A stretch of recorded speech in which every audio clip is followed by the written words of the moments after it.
Il est en rentrée. La qualité du club.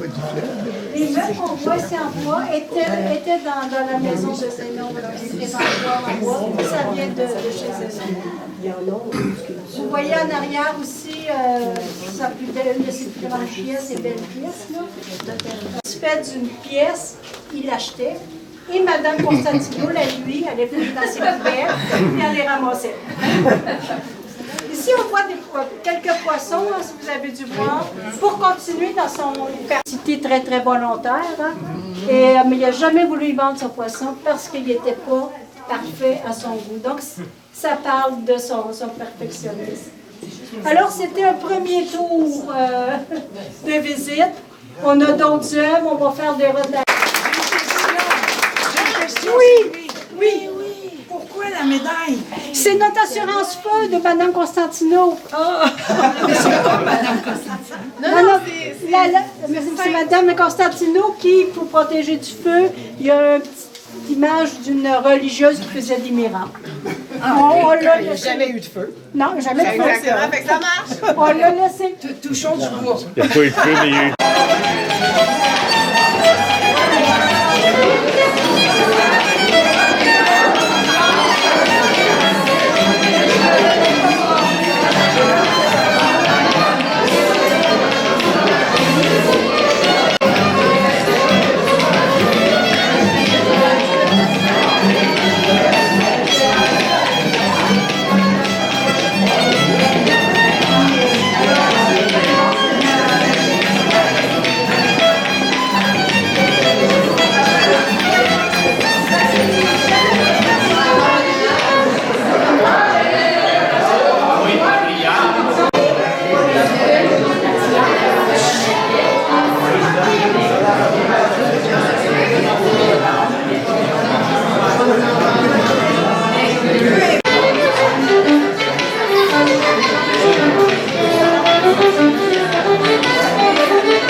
On avait eu trois cette fois-là.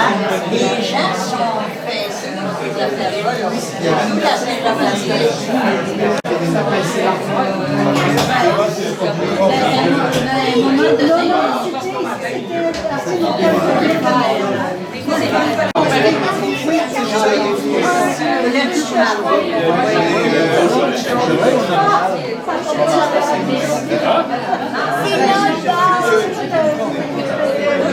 Ben oui, il est là.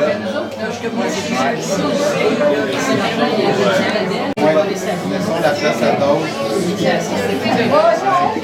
Non, mais dans le salon, chez nous. chez vous, il était plus proche. Il a passé à la Rachel des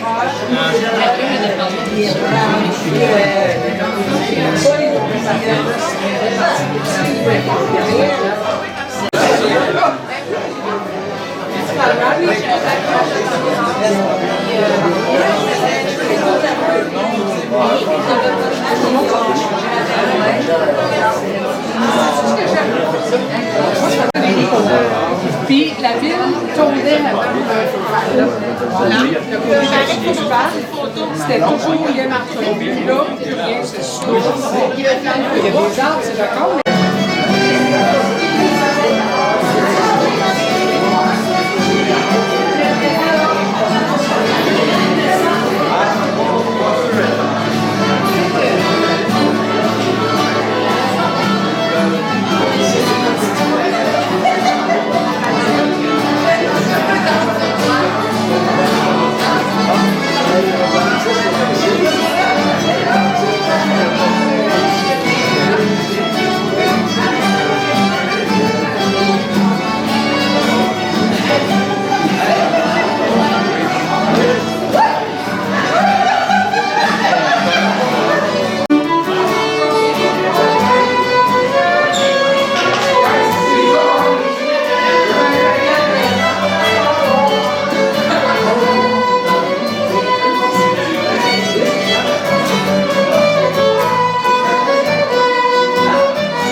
Au cimetière de Côte-des-Neiges, qui a été sculpté par Zénon. Il a sculpté aussi dans la pierre des édifices à Montréal, mais il n'était pas heureux et qu'il a décidé de se séparer, ce qui se faisait pas vraiment cette époque-là, dans les années 40, de revenir dans les Laurentides et s'est installé à Montréal.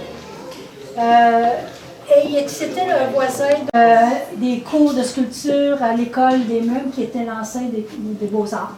Donc, ils ont suivi avec Alzéas aussi, puis Alfred La Liberté, qui étaient les plus grands, qui sont encore parmi les plus grands sculpteurs qu'on a pu avoir au Québec. Ces œuvres, ce n'est pas des œuvres naïves. On voit qu'il y a vraiment une proportion de ces œuvres. Donc, je t'ai rendu. Et c'était un homme qui ne parlait pas beaucoup. Et elle l'a pris sur son aile. Elle allait faire un tour chez lui, c'était plein de rippes, parce que c'est ça, c'était plein de rippes. Elle balayait, elle apportait à manger de temps en temps. Elle recevait il lui donnait des œuvres pour la remercier. Donc, ben oui. Ben, parce que son mari a été un de mes professeurs. Monsieur Constantino. C'est un numéro. Ben, si je compte les mentir, vous me le direz. Non, mais je ne sais pas du tout. Vous avez des anecdotes à rajouter, vous me le direz.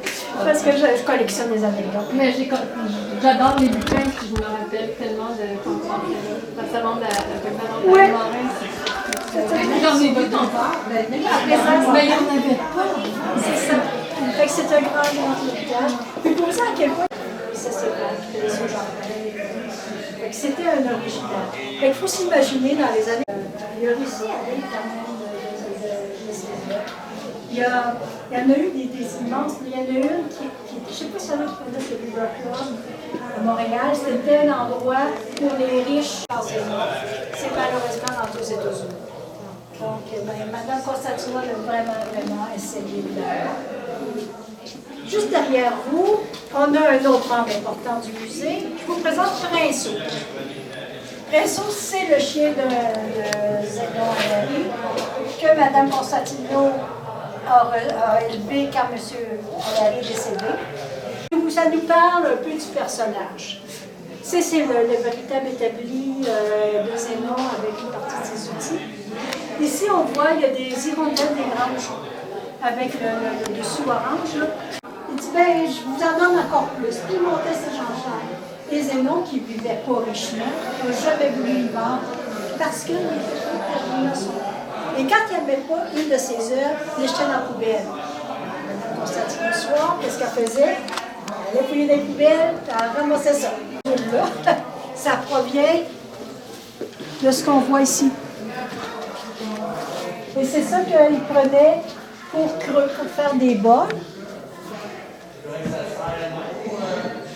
Ici, vous voyez des bols qui ont comme une queue avec un trou. C'était pour les bûcherons, pour pouvoir accrocher après leur ceinture. Puis quand il y avait une source ou quelque chose, ben, ils buvaient à même la source.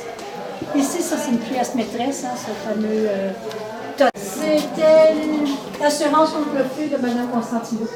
Parce que c'est une sœur qui faisait des miracles, tout ça, et qu'elle protégeait du feu. C'était l'assurance feu. Sur la rue de Montréal, il a rencontré de ses compagnons de chantier qui a dit « Hey, Zénon, j'ai ta carte. » Fait qu'il a échangé pour un coq qu'il avait sculpté, puis il a pu récupérer sa première sculpture. Et Mme Constantino a réussi à mettre une amie dessus. Et ici, quelque chose d'un peu spécial. Il y a une civière, mais qui a le bois. Ça, c'est le père de Zénon. C'est lui, c'est un des seuls bustes qui a même bien réussi. Le gros, bonjour. Le gros, Mme Constantino l'appelle Caribou. C'est un survol que je viens de faire. Je ne sais pas si vous avez des questions ou... Oui, j'avais une question. Donc, le chaman, probablement, ça vient de là. On a quelques animaux, juste derrière un monsieur, dans l'Ouest canadien. On voit là, dessus, il y a bison, il y a bon. Il y avait marié Manitoba. Puis, au Québec, c'est pas une tradition. On commande qu'il y a eu pour un restaurant. Je ne sais pas s'ils servaient des mets polynésiens ou c'était vraiment une commande qu'il y avait. Fait qu'ici, en tout, on a de Mme Constantino. Et on demande des témoignages, il y en a qui l'ont connu. On va ramasser des témoignages en même temps pour documenter cette histoire. La quantité d'œufs produites avec Non, ça, j'en ai pas quantité. Non, on n'en a pas. Il y en a beaucoup, comme je vous dis, aux États-Unis. Il y en a beaucoup. Oui. Cheminée. Un mystère entre le propriétaire et le disponible. Tout le monde la cherche encore. Je pense qu'il y a un mystère là.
Ah non, c'est...